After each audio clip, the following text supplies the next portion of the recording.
You're listening to the Wisdom for Wellbeing podcast, the show that blends science and heart to bring you evidence-based tips and tricks for cultivating a healthy, wealthy, and meaningful life.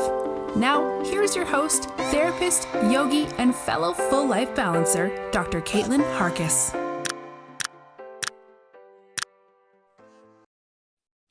Hi there. Welcome to Wisdom for Wellbeing. I am really excited, truthfully, to bring you the interview today with Dr. Lisa Myers.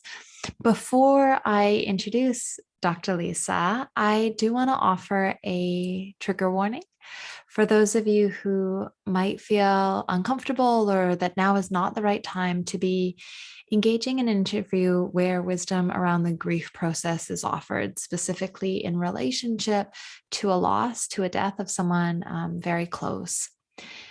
Particularly those of you who might not feel at this moment in time that it is in your best interests emotionally to be hearing inference of such a loss, please take care of yourself.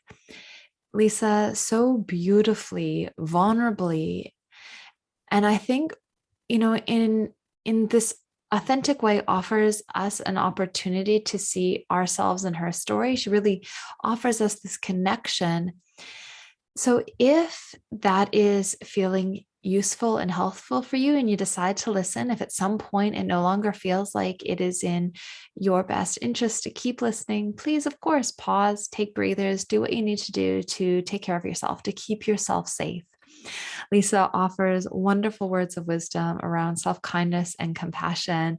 And I think that exercise of figuring out, as she says, what works in this moment will very much be in the vein of what she is offering in this episode. So do what works. Take the space that you may need and go slow if that feels in alignment. This episode will always be here, so you can always come back when it feels like the time is right. So as I mentioned, Dr. Lisa Myers is an author. She's a child, adolescent, and general adult psychiatrist with 20 years experience in mental health. She obtained her medical and psychiatric degrees in South Africa before she moved to Australia in 2009, where she then completed child, adolescent, advanced training. She's worked in various mental health settings and currently runs a first of its kind holistic practice in Bondi Junction, where she incorporates a range of services to support her clients' health and well-being. She's developed an online parenting course and has recently published her first book, which you're going to hear a lot about, called When the Light Goes Out. In this book, Lisa shares her personal and professional insights for managing trauma, loss, and grief. Lisa is passionate about supporting clients in need and providing quality mental health services. As a mental health advocate and educator, she knows the importance of providing accurate and considered information to clients. She is the mother of 2 teenage daughters, and when not at work, she enjoys exercising, yoga, and spending time with her family and friends.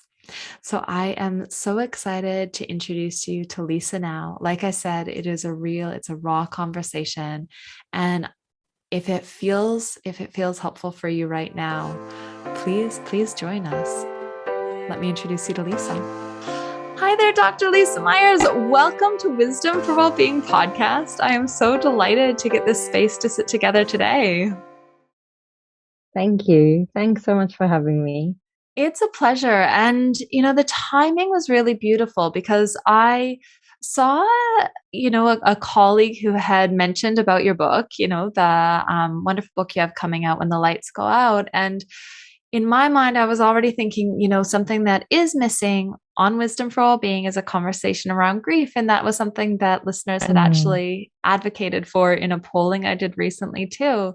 And then I connected on Instagram. So listeners, if you're kind of figuring out where you should connect with Lisa, it was on Instagram. I went over and you offer so many resources more broadly, but I think, as listeners will hear more about as our conversation goes on, what's so beautiful about your sharing is that you are a trained psychiatrist. You're so skilled in supporting people through mental health challenges. And you're also, an incredibly introspective and reflective individual whose willingness to be vulnerable and share their own journey, I think, teaches so much as well. Yeah, thanks. Thanks, Caitlin. I think, that was always what I wanted to do. I wanted to write a book for a long time, particularly because there is such a need for mental health services. But as you would know, there's also such a lack of resources, particularly at the moment. And I wanted to be able to share as much as I could with more people, which is really difficult when you're in an office seeing somebody one on one. And a book felt like a way in which I could really disseminate some of this information that I was frustrated. I couldn't share it with more people. And, I guess looking back, I had no idea really what I was going to talk about. I was just going to share a lot of very, I suppose, normal things that happen in people's lives. Having a child, struggling with postnatal issues, having marriage breakdown, moving countries, just kind of, I suppose, everyday things. But they were things I had experienced, and I'd had the luxury of therapy. I'd had the luxury of my profession to kind of know how to steer those things, or at least I learned along the way how to steer those things. And so I really wanted to talk about that. And I suppose life doesn't always go to plan. And so when I just started the book project, I lost my father, and I wasn't expecting that. And that sort of steered then the direction of my book, because I guess grief or loss just completely ironically throws life on its head. And I had to really kind of recalibrate. And so the book became really about that event in my life and how I processed all of that. It's, I think, really indicative of the process of grief, right? Like that in a way, like your life becomes about the grief in those moments. So if you're in the midst of another project, like a book, like it makes sense that that Mm, would become very much the anchor and the focus point in the mm, processing. Lisa, you gave away a few points about you. We'll come back to dive mm, deeper into this process, but you'd mentioned um, you know, uh, children, postnatal sort of challenges, partnerships, immigration, traveling, moving countries and the mm. like. So would you mind just sharing a little bit about who you are for listeners who might not be piecing that together as, real elements Yeah, of your thread? sure. And so I actually talk about a lot of these things in the book, because just I suppose not only is losing someone a loss, but going through all those things that I had in my life, they are really essentially forms of trauma and loss, and they are moments that you need to grieve. So I suppose I originally had grown up in South Africa, and I studied medicine there, and I studied psychiatry there, and then I moved over here with my family, one child on the way, in 2009, and I had to requalify, and I did, and I started working here and had a second child, and then did my training in child psychiatry, and have, yeah, I suppose always worked in mental health since 2003. So I talk a little bit about, all those various things in the book as well.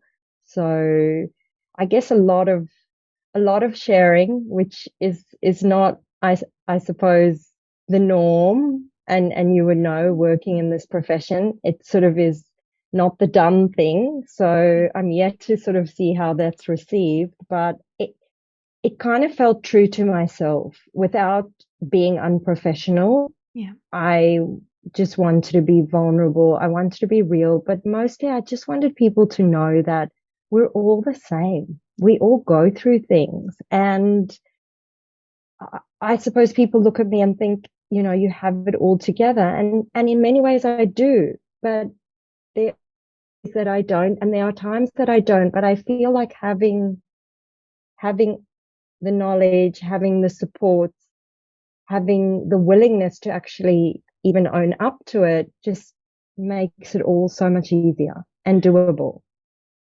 Thank you for both that and for the book, because I think also in our professions, right, we talk about therapeutic disclosures, this idea of sharing where it might be therapeutic. And I think you're right. From the outside, we would go, well, you've got it all together. What could you be struggling with? We feel like we're the only mess inside, and feeling like we're somehow different in our struggles is what certainly creates the conditions for shame breeding. So when we kind of look and go, oh, well, someone else has struggled too, and someone who has all the skills. So as a psychiatrist, you're so trained to support people in mental health. How did that kind of impact your experience navigating, your own mental health challenges? Like, did it in any way prepare you, or how was that thread? I think it prepared me. I mean, I think, when we handle things, probably, we bring ourselves to it, our temperament, and I suppose who I'd always kind of been within my own family, and who I am in my work, I think that helped me a lot. But I was aware of my limitations. I was definitely aware of my limitations, and I sought help. I'd always actually had therapy over the years. I started therapy when I started training in psychiatry. So I'd had therapy all the years, and I actually stopped about a year before my dad died because I suppose I felt, I had done a lot of work. I was self-managing. I was really too busy. And when that happened, actually, one of the first phone calls, was to my therapist to say, I'm going to South Africa to bury my dad, and when I come back, I'm coming back to see you. Actually, initially, I had chosen to see somebody else, which was interesting because I think I was projecting the fact that, my life wasn't going the way I wanted, and I think I needed something or someone to kind of blame. And I soon realized after one session, it just wasn't right, and I went back to my therapist, and that really helped. And then, of course, I began writing, and that really helped me a lot. And you share a bit about, the projections in the book, like you're able to use, your clinical lens to even understand some of the patterns of behavior that we do in these times of struggle, you're kind of witnessing it in yourself and shedding literally the light on that in the book, I think is really useful for those of us who might not have those experiences or might not have that conceptualization to kind of anchor to as we navigate. Exactly. I mean,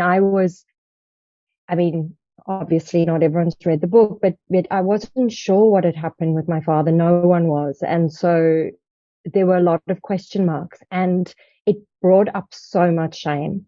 So much shame. I'd grown up with shame. I mean, it's all there in the book. I'd grown up feeling kind of shameful and different. It was due to, where we lived, who we were, in South Africa. And then my father died under these sort of, I guess, strange circumstances that just really brought all of that to the boil. And I think a lot of my first reactions were very defending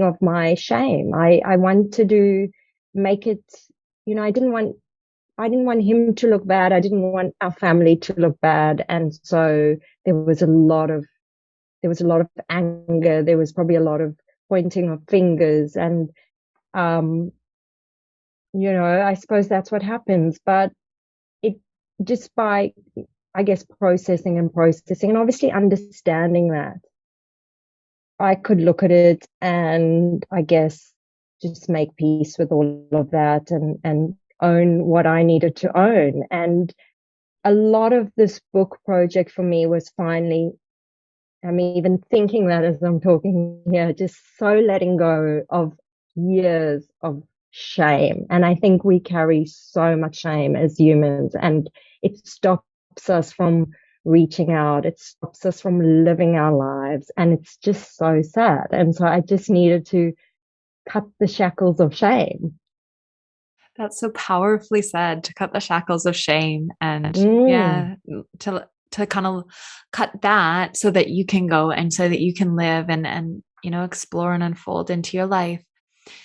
So in the book you describe trauma and grief. Would you mind, just for listeners, differentiating those two, because they can come together, can't they? But they are different experiences. Of course, of course. So obviously trauma is such a broad spectrum, but if we think of trauma as trauma, I mean any experience that is traumatic is really a form of trauma, and it creates certain responses within us. I guess physical responses, but also psychological and emotional responses. And I guess grief is what we feel when we lose something. It is often deep pain, but it can be sometimes relief. It can be guilt. It can be anger, but it is that response to loss. And in this case, loss of a parent or loss of someone that I love, but it could be loss of, a relationship, a pet, a home, a job. I guess I try and highlight that through the book, through some other client stories as well, and also my own stories, is that when we lose something, even the ideal of something, we go through the grief process. We have feelings associated with that, and sometimes many feelings. And the grief process is not straightforward. You beautifully describe it in the book as the waves. Could you share a little bit more about what the grief process is for us? Well, I think it would be different for everyone, depending obviously on the loss. And if we're just talking about losses and death, I think it would depend on how that happens, whether it's expected or not, what the relationship is like with the person and what it's been like over the years, and I suppose what I really didn't realize was just how much grief resembled depression, particularly once I'd sort of got over the initial shock. It was that I was just so depressed, yet I wasn't always depressed. I would wake up in the morning and just feel like I just don't want to do this. And, I'd known about depression. People came to me to talk about depression. Yeah. And for the first time, I was like, okay, like this is what it feels like. I don't want to do anything. I don't want to get out of bed. I know things are good in my life, but I'm just not enjoying it. I don't want to, I just, there was just this like, I don't know, I suppose that nothingness or that black cloud, it just was, something was just gone. And I really felt that. Yet there were times in the day, as time went on, that I was okay. I'd almost sometimes, not in the beginning, but eventually just almost like forget. I'd get on with the day. But even now, there are times the first time I got print book and I opened up, and I have to see, my writing, it just brings up so much emotion. So I guess, it comes and it goes, but sometimes I'm happy for that because it means it's still there. It's the connection. So it's okay. Can you tell me about that? Because that's a really interesting lens and framework to kind of have, grief arise and be like, oh, like it's clearly uncomfortable and painful. And yet it's reminding you of a connection, which sounds really sacred. Yeah. Well, I guess I often thought about that time when I had just lost my dad and I'd just come back into my life. How it was a feeling I'd never had before. where I felt like nothing really mattered. I felt so connected just to people and to what we are as people, and it was just something so raw and so real. And I remember thinking, I don't want to lose this feeling, but I kind of knew I was going to lose this feeling. I knew I would just get back into normal life and life would just carry on. And I remember thinking, I wish I could have this feeling. I wish I could bottle this or share it with people, but not have to go through the pain to get it. But I suppose anything that's really that good has to come through something hard. And I suppose I worried, like, am I forgetting, my dad, or is this just disappearing? Do I not care? Or like just all these things. So anytime I was or am able to feel it, it's just, I guess, a sense that it's still there, and I'm still very much connected to it. So, and I think I've I don't know, maybe it's age or what, but just feeling so comfortable just to feel all these things. And yeah, it's quite liberating. And I think realizing you can feel, but you can be okay too is really a good place. So there's like the sense that you've got that space to be able to have these feelings, to be able to like experience grief, sorrow, like the suffering of life, and Mm, that's okay too. mm, mm. And you know what? I think I'd grown up really in a family where there's a lot of mental health around, in a sense, whether it was kind of known as that or not. But our family was always very much okay with emotion. Mm. And I think that's something really valuable, being in a family where it's okay. And I suppose you, like me, would see many people who say, in our families, we just don't talk about things, or we just don't show feelings, and I always think that must be such a hard space to be in because, I'd see my dad cry, I'd see my mum cry, and I even say to clients, I love a good cry. It's like the best. And it just was okay, but meant, it never meant we weren't okay. We were allowed to have feelings. And I mean, I never even realized it at the time, obviously, but I'm really grateful for that, that my parents made it okay for us. You were allowed to fall apart. In fact, many, many times it was falling apart, but I think that's what makes you kind of okay. Yeah, so to fall apart, to be okay, like for it to be okay Mm, to have that sense of being human. yeah, being human. We unravel at times, but I think when you can own it, when you can notice it, when you can have the right supports around you and you don't have to feel shameful about it, then you manage it. Because I guess what I often say to people is, I don't see that as me. Like I suppose I know who I am, and these are just sort of the things that I go through, or as I say, it's like the bags that we carry. But it's not us. And once you sort of make peace, I think, with that, then you're okay to sort of show your different faces and your different feelings, and it's okay. It doesn't define me. Yeah. That's really beautiful. Like in terms of people feeling like, okay, if I can kind of connect to this sense I have of myself, then these waves of emotion, experiences, they're not essentially overriding one sense of self, which maybe is part of the fear or the shame that we are, Mm, we are those mm, experiences. mm, You mentioned something earlier that writing was really a part of your grieving process, and your processing by the sounds.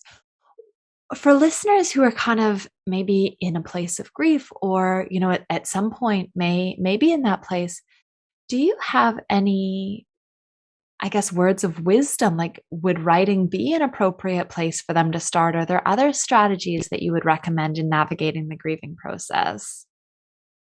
mm. writing is very helpful, and I was very lucky to find Joanne Fedler, who mentored me through the book process and actually um, does offer writing courses and stuff. And I, it was sort of fortuitous that I found her. I don't think when she got my first draft of the book, she kind of realized what she was in for, and that it was just, she got it, and then she said to me on our first phone call, she said, along the lines of, you need to process this. Like, you cannot put this out there. And I guess, just like when somebody comes to sit in front of me, I can sort of see where they're at and where they need to go. I think Joanne could see where I was at and where I needed to go, but I needed to process. And so we began this journey of just meeting once a month, and I'd go away and we write, and and we'd talk about it. And I guess in a way it was a therapy process, but it was processing. I was processing the layers. And I suppose, as we said, grief is different for everyone. For me, in the beginning, there was a lot of trauma. So I really needed to, I almost feel like the past 4 years has been processing the trauma, that I now have the space to be sad, to grieve. I needed to clear all of that. And I needed to feel I was doing something. I felt so powerless in the process. This just, was, it just, no one saw it coming. And there was just so much trauma attached. And I just had to get through that. I had to feel useful. I had to do something. I'd always done things, and I needed to do something and make sense of what had happened. And that was my process. I was just trying to make sense of things and just really clear the way for me to actually get to a place of being sad, of acknowledging that this was just a loss. So I think writing, but I suppose processing, whether it's talking. I think it's important to talk, and talk at any time.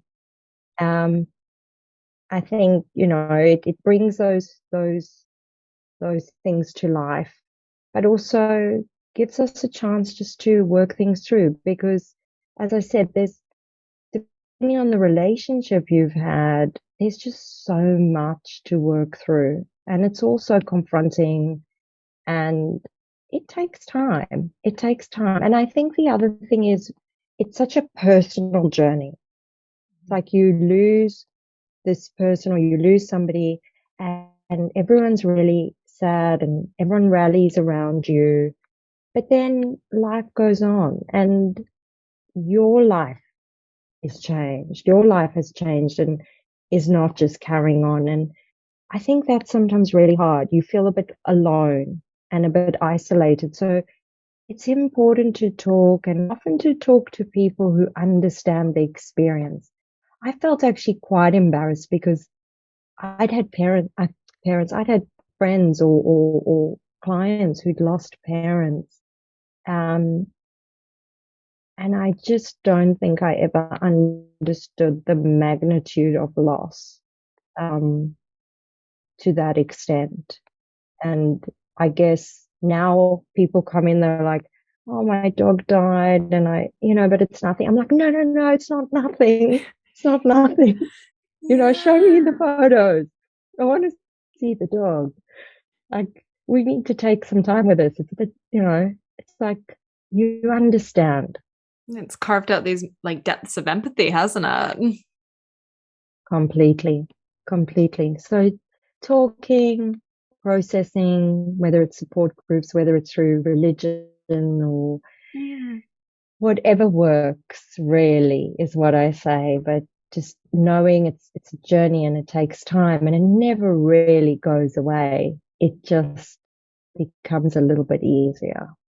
Yeah, so it shifts. And you just sort of describe the writing, the processing work in oneself, but you really highlight there talking, that being in connection and community, like that being seen. You also mentioned your trauma symptoms, which, you describe in the book. They're very physiological, like they're really embodied experiences. How did you work through those? Like that would likely have been like a slightly different process than just the talking and the reflecting. Did you do, other forms of therapy, body-based work? How did you navigate the trauma side?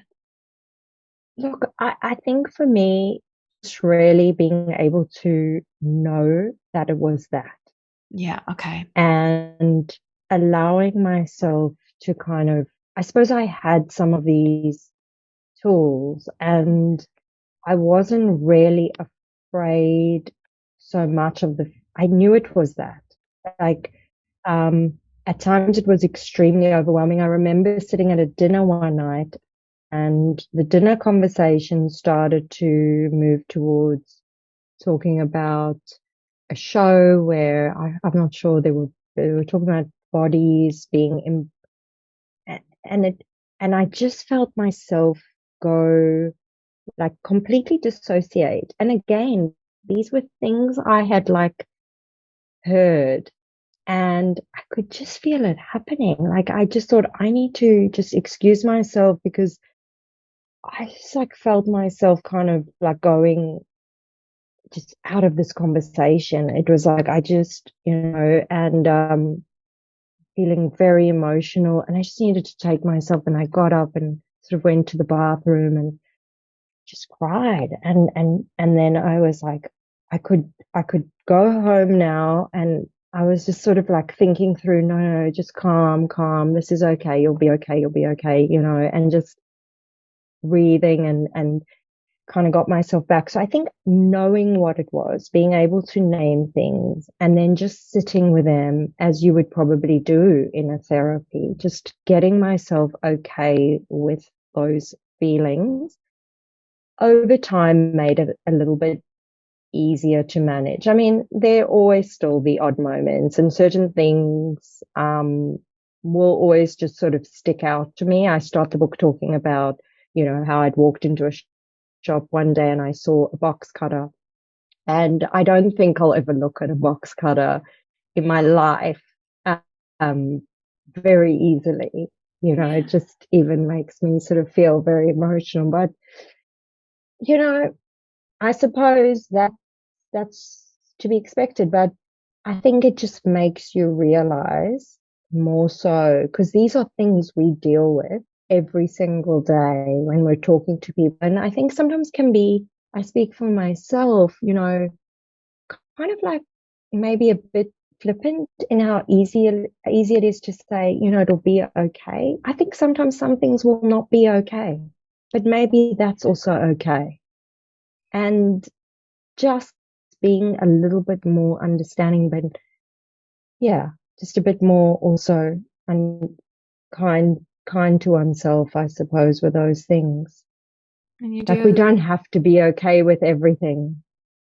Yeah, that's really beautiful. That maybe is part of the being okay is being okay with not being okay at times and with not being okay with certain Mm, situations and things and you know where it's not necessary, really stepping yeah, back from those areas rather than forcing ourselves. You yeah, also describe this absolutely. yeah, the journey of self-kindness, self-compassion in your book as well, and how you cultivate and find your way there. I wonder Mm, if maybe as we start to tie threads together, obviously, listeners, you kind of are already aware you need to get your hands on Lisa's book when the light goes out. But would you be able to offer listeners, I guess, an exercise, a practice, maybe a final word of wisdom on what they might be able to do if they are struggling right now with, everyone, as you said, sort of has different grief mm, experiences in their life. Is there something that you might suggest to listeners to lean more into that self compassion and kindness on their mm. path? Yeah, definitely. And to just be okay to reach out for help and to say, I'm not okay. And not everyone will listen, Mhm. but there will be people who will listen and just find those people. And it is an up and down and also to do things that feel good or feel helpful. I think I talk about that, we all do things differently. My sister came to show me one day. She'd got one of my dad's shirts and she had somebody make the shirt into a little pillow that she sleeps with. And I completely freaked out when I saw it. I said, that is just so weird and gross. Like a half a bit of body. I don't know. It was just weird. But she finds it comforting. And I think we all we all do things differently. We all find things that are helpful. I think anniversaries are really hard. It's good to have little rituals. I put that in the book. I think it's good to honor those moments, whether some religions make room for that, but it doesn't have to be part of religion. It could just be anything that feels helpful, that eases those moments. But anniversaries are really difficult. Birthdays, other celebrations, times where one really misses having that person. I mean, I even recently went to a family event and the whole family were dancing together, and I sort of got all teary and sort of moved away, and I moved to like one side of the room. And it's so funny, I saw my sister and we sort of looked at each other both in tears, and it was as if, that moment was hard for both of us. And I guess, we had a bit of a hug and a cry, and the next thing we were, back on the dance floor and everything was good. So I think you just got to go with it. It is hard. Nothing easy about it. Yeah, that's really beautiful and really affirming for anyone who is having those moments of struggles too, that there isn't anything easy about it, even from someone who is trained. Like we're not doing things wrong when it's hard. It's part of the process. And that even in these moments of joy, there can be sorrow. Exactly. Where can listeners find you, Lisa? Where can listeners connect with your wisdom? I mean, on the pages of When the Lights Go Out, and this will all be linked in the show notes, listeners, in case you are driving right now. But where else can people soak up your wisdom? Well, I do have my Facebook under Dr. Lisa Myers, psychiatrist, and my Instagram. So I try and post regularly. It gets a little bit busy and not always so good, but I do try and, often something will happen in a day and I'll just think, yeah, that's something good. And then through our website, which is awarehub.com.au, and our shop, we do have the book available, and listeners can even use a code Lisa5, which will give a discount on it. And that's amazing, we can listeners. ship it. Yeah.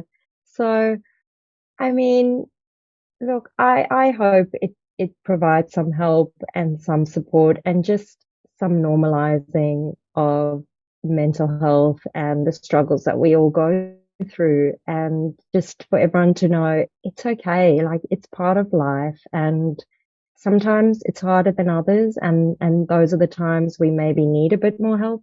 And as I say to people, do what works.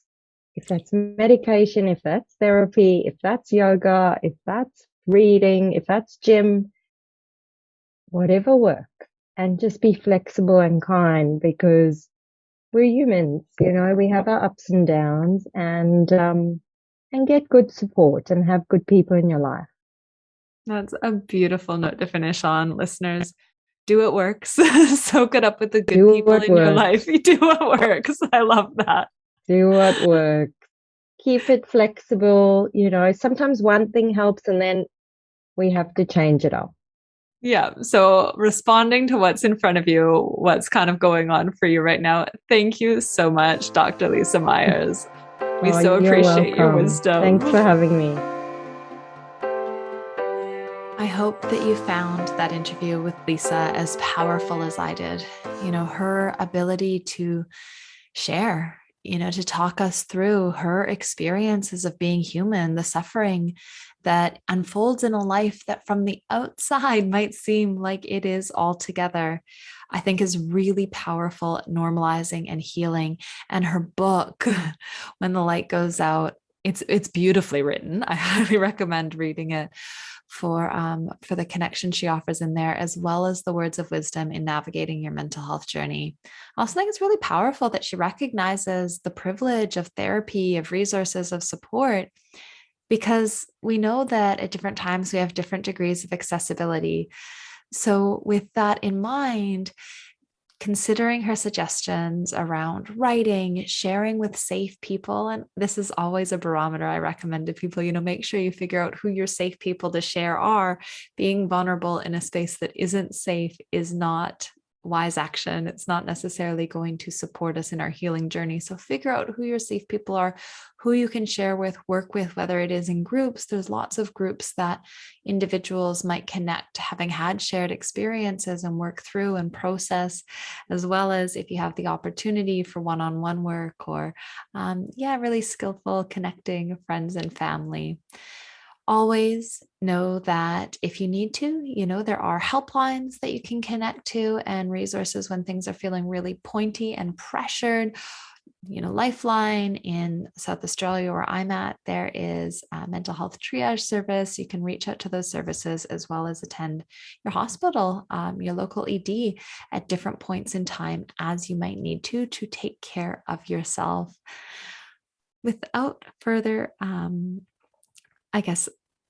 ado here, I will wrap up for today. I feel like I could spend a lot of time reflecting on what Lisa has said, but it's written beautifully, as I said, and When the Lights Go Out, and we'll have links to that in the show notes, as well as her mental health practice that she has in Bondi Junction, for those of you who might be fortunate to be located in the area.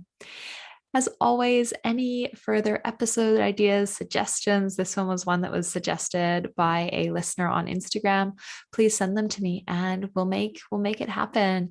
Wisdom for Wellbeing is about providing wisdom and resources to you. So please let me know what you need. And if we haven't already connected on the socials, I'm at Dr. Caitlin. I would love to see you there. And if you have a moment, please, please, please leave a podcast review wherever you're listening to this. It really helps in spreading the word to others, making sure others can access mental health resources that are evidence-based, even if not in a clinical format. All right. Have a wonderful afternoon, evening, and I'll drop back into your earbuds next week. Bye for now. Thanks for joining us this week on the Wisdom for Wellbeing podcast. Please visit drcaitlin.com to connect, find show notes, other episodes, and to subscribe. While you're at it, if you find value in the show, we'd appreciate a rating, or perhaps simply tell a friend about the show. Wisdom for Wellbeing is not a substitute for professional, individualized mental health treatment. If you are in crisis, please contact 000, your local emergency number if you are outside of Australia, or attend your local hospital ED.